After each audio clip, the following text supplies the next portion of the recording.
सबसे आसान वीज़ा होता है स्विट्ज़रलैंड का या शेंगेन वीज़ा जिसको बोल देते हैं, और सबसे बड़ा फ़ायदा इसका ये होता है कि आप 27 कंट्री एक बार एक वीज़े के साथ घूम सकते हो, और ज़्यादातर लोग जो हैं वो मल्टीपल वीज़ा अप्लाई करते हैं। और उसके साथ क्या है कि आप जितना टाइम आओ, जितना टाइम जाओ, जो भी ड्यूरेशन होगी आपके वीज़े की, वो आपको मिल जाएगी। मैंने वीज़ा ईज़ी सिंपल क्यों बोला?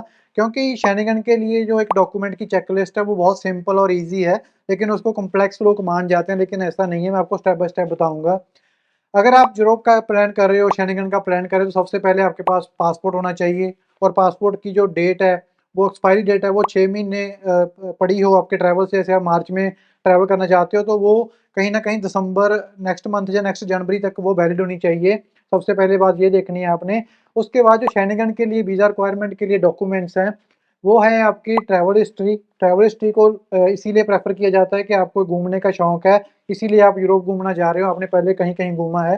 सेकंड आ जाता है कि आपका बिज़नेस जहाँ जॉब जहाँ क्या प्रोफ़ाइल है आपकी, आप खेती करते हो, आप जॉब करते हो या बिज़नेस करते हो। अगर बिज़नेस करते हो तो उसके डॉक्यूमेंट्स, उसकी रिटर्न क्या है, उसकी कंपनी का जीएसटी नंबर, जहाँ कोई भी डॉक्यूमेंट आपके पास एमएसएमई है, वो आप मेंशन करोगे। उसके बाद आ जाता है, अगर आप जॉब कर रहे हो तो जॉब में आपका जो जॉइनिंग लेटर होता है और आपका विज़िटिंग कार्ड होता है, जहाँ आपकी कंपनी आपको छुट्टी का लेटर प्रूव करके देती है, वो आप अटैच करके दे देते हो। अगर आप एग्रीकल्चर कर रहे हो तो आपका जो जे फॉर्म होता है, जो एग्रीकल्चर का हम एक रिकॉर्ड मेंटेन करता है गवर्नमेंट को, वो आप अटैच कर सकते हैं। ऐसे ही जो भी प्रोफ़ाइल आपकी रेलेवेंट लगती है, जैसे कोई प्रोफ़ेशनल स्टूडेंट है, तो स्टूडेंट का क्या है कि कॉलेज से एक्सेप्टेंस लेटर आएगा कि छुट्टी पे बच्चा जा रहा है और उसकी फैमिली उसको सपोर्ट कर रही है। तो हर केस में ये चीज़ें वेरी करेगी, ठीक है? तो उस हिसाब से आप अपनी जो प्रोफ़ाइल है, वो रेडी कर सकते हो। उसके बाद आ जाती है बैंक स्टेटमेंट। बैंक स्टेटमेंट में क्या है कि आपकी 6 महीने की लेटेस्ट बैंक स्टेटमेंट लगेगी, लेकिन वो बैंक स्टेटमेंट इतनी ज़्यादा जेन्युइन होनी चाहिए, जेन्युइन इन द सेंस कि उसमें ट्रांज़ैक्शन रेगुलर होनी चाहिए। कुछ लोग क्या गलती करते हैं कि वो इंस्टेंट पेमेंट डलवा लेते हैं 5-7 लाख रुपया, और उसको फाइल लगा देते हैं, वो एक्सेप्टेबल नहीं है। आपका जो अकाउंट का मेंटेन्ड बैलेंस है, वो पिछले 6 महीनों से ही मेंटेन होना चाहिए, फिर आपके लिए फाइल कहीं न कहीं ईज़ी हो जाती है। उसके बाद रिक्वायरमेंट होती है कि आपकी टिकट कन्फर्मेशन, वो एक डमी वर्ड यूज़ होता है। डमी का क्या होता है कि एक एयरलाइन से कन्फर्मेशन आ जाती है आपके टूर प्लान के अकॉर्डिंग, तो वो टिकट भी आप लगा सकते हैं। होटल की कन्फर्मेशन, आपकी आइटिनरी, आपने कहाँ-कहाँ घूमना है, क्या-क्या प्लान है आपका, ये चीज़ें बहुत ज़रूरी है लगाने के लिए।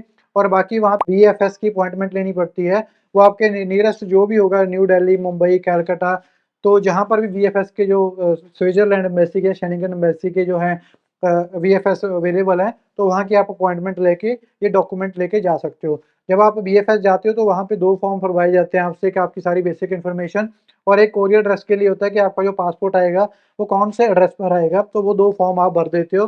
तो फॉर्म वो ऑनलाइन डाउनलोड भी हो जाते हैं, तो आप घर से भी भर के लेके जा सकते हो, अपनी फ़ोटो अटैच करो और वो पासपोर्ट वहाँ पे जमा करवा दो, डॉक्यूमेंट जमा करवा दो। इसका नॉर्मली टाइम 15 टू 20 डेज़ आजकल लग रहा है वीज़ा प्रोसेसिंग का, लेकिन कइयों का विदिन 10 डेज़ भी आया था, कइयों का 1 महीना भी लग जाता है। वो डिपेंड करता है एम्बेसी के रश के ऊपर, गाइडलाइंस के ऊपर क्या-क्या स्ट्रैटेजीज़ आती हैं, लेकिन एवरेज 15 टू 20 डेज़ जो हैं वीज़ा के लगते हैं। अब मैं बात करूँगा कि क्या गलतियाँ लोग करते हैं वीज़ा में। गलतियाँ लोग यही करते हैं कि इन स्टेप्स को इनकी वेबसाइट के ऊपर अच्छे से नहीं देखते, और किसी के एजेंसी में आके कुछ डॉक्यूमेंट रेडी करवा लिए, किसी के पीछे लग के किसी से कोई डॉक्यूमेंट स्टेटमेंट ले ली, किसी से कुछ ले लिया, तो उसको फ्रॉड डॉक्यूमेंट्स बोला जाता है, या मेड डॉक्यूमेंट बोला जाता है, वो कभी मत अटैच करो, ठीक है? जो चीज़ जेन्युइन है वही बताओ। अगर आपका कहीं किसी कंट्री का रिजेक्शन है वीज़े का, वो भी बताओ, क्योंकि रिकॉर्ड सभी का ऑनलाइन होता है। हर एक चीज़ क्लियर बताओगे तो आपका वीज़ा 100% आएगा, और जो स्विट्ज़रलैंड का वीज़ा, शेंगेन का वीज़ा है, वो बहुत कम रिजेक्शन चांसेस होते हैं, अगर आप टोटली जेन्युइनली अपनी प्रोफ़ाइल को बना रहे हो। एम्बेसी में दिन में 100 हज़ारों ही फाइलें आती हैं। आपका कवर लेटर यहाँ पे बहुत मैटर करता है, कि आपने अपनी एसओपी, स्टेटमेंट ऑफ पर्पस, या कवर लेटर में अपनी हिस्ट्री, जो आपकी जो जाने का रीज़न है, आपके बारे में जो लिखा है वो क्लियर कट हो, उसमें कुछ भी अप डाउन ना हो, आपकी प्रोफ़ाइल के साथ मैच करता हो।